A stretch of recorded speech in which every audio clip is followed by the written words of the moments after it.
L'expérience vous montrera que la paix, laquelle répandra en votre âme la charité, l'amour de Dieu et du prochain, est le chemin tout droit vers la vie éternelle. Que la paix du Christ règne dans vos cœurs. Colossiens 3,15. Notre époque est une époque d'agitation et d'inquiétude.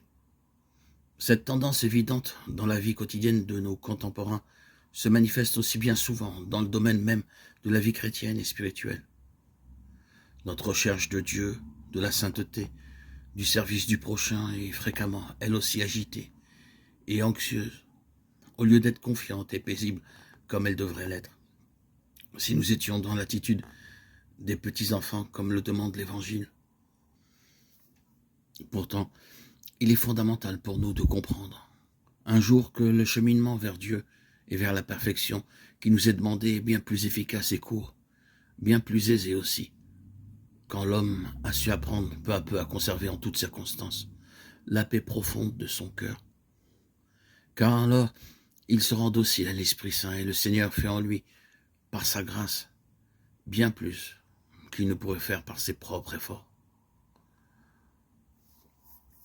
Pour comprendre combien il est fondamental pour le développement de la vie chrétienne de s'efforcer d'acquérir et de conserver le plus possible la paix de son cœur, la première chose dont nous devons être bien convaincus est que tout le bien que nous pouvons faire vient de Dieu et de lui seul. Hors de moi, vous ne pouvez rien faire, m'a dit Jésus, Jean 15, 5.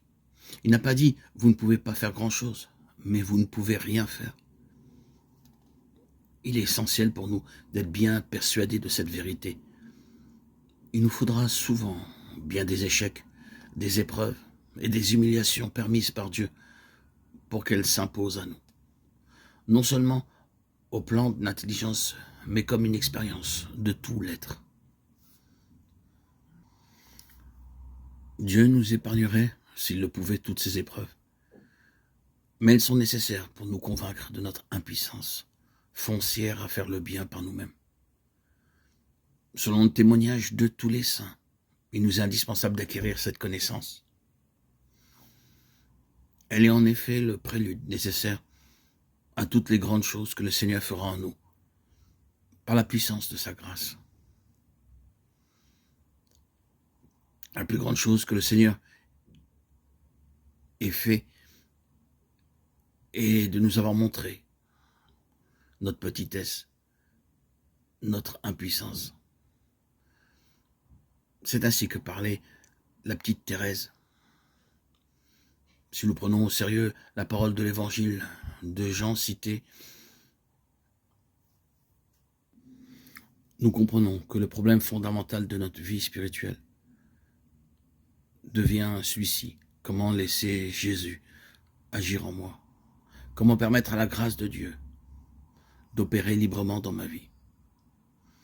Ce à quoi nous devons viser, ce n'est donc pas principalement à nous imposer de faire des tas de choses, si bonnes nous paraissent-elles, avec notre propre intelligence, selon nos projets, avec nos capacités.